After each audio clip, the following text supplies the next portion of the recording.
Thanks, Chris Lockey. I'm here with Peter Nicolai. He's from LucasArts, and how you enjoying E3, man? I'm having a fantastic time. It's been your first one. It's your first one. Yeah. But we all have big love for you because you just announced Star Wars 1313. We did. It's been hush-hush for a while. How long has it been in development?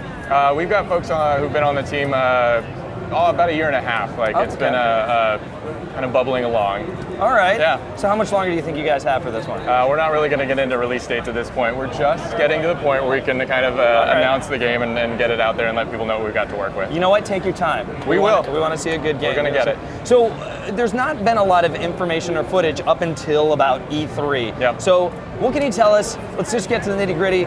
What can you tell us about the story and how this works into the Star Wars universe that we already know? Yep.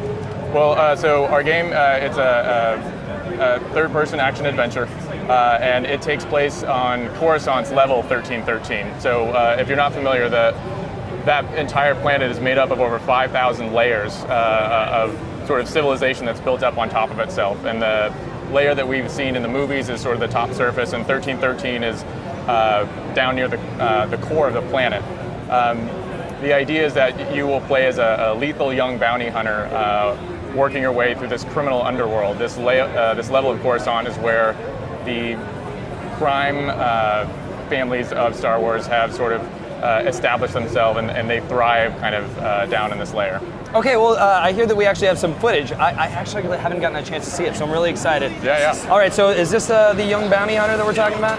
In our the footage that we've got here, since we're not ready to talk about our story or the main character, the player character that you see here, we swapped out for a test character. But yeah, in this segment, you're seeing part of one of our big mechanics is to have these sort of epic, death-defying platforming sequences. As you can see, you've had to leap from one damaged ship to another and are trying to make your way to safety. Okay, so it looks like it looks like a little bit of an interactive movie sometimes. So it's how much of the game is actually in this sort of environment? Everything that we're seeing will be at this level of fidelity. We've got a really great collaboration with a lot of the other Lucas companies. So we're working with Sky Sound, Lucasfilm Animation, and Industrial Light and Magic. So part of what's allowed us to kind of push the bar so high is that we're able to draw in a lot of the artists from these other companies and really leverage that expertise and that excellence. You can see in this next segment here, we're about to run into a combat section. This shows off another one of our sort of core pillars of gameplay, which is agile cover-based combat. And we've got again the folks from the different companies coming in and working on lighting, texturing, effects, and really getting this awesome kind of cross-pollination from across the companies. Okay, so now I want to ask about cameos. Now, obviously, you can't say too much. Yeah. Can you give us a general number as to how many we can expect? Is it going to be light? Is it going to be a little bit more than we think? But how many cameos are we going to see from the actual series, or even novels? Well, I think in terms of specific characters and stuff, we can't really get into that. I think that'll be a little too tied to the story that we're working on. But what I can say is, in terms of one of the questions we've been asked, where does this fall in terms of the Star Wars timeline? Correct. And one of the big things that I think fans will be interested in is to know that this happens essentially in between episodes 3 and 4. So in that gap of time, there's this unexplored space. So in that era, down on this new level of Coruscant, we're going to set our gameplay down there. Now, is this completely like, oh, here we go, we got more. Yeah, so this is one of the other things we're pushing on is really engaging character performances. So we're trying to push the bar as far as we can.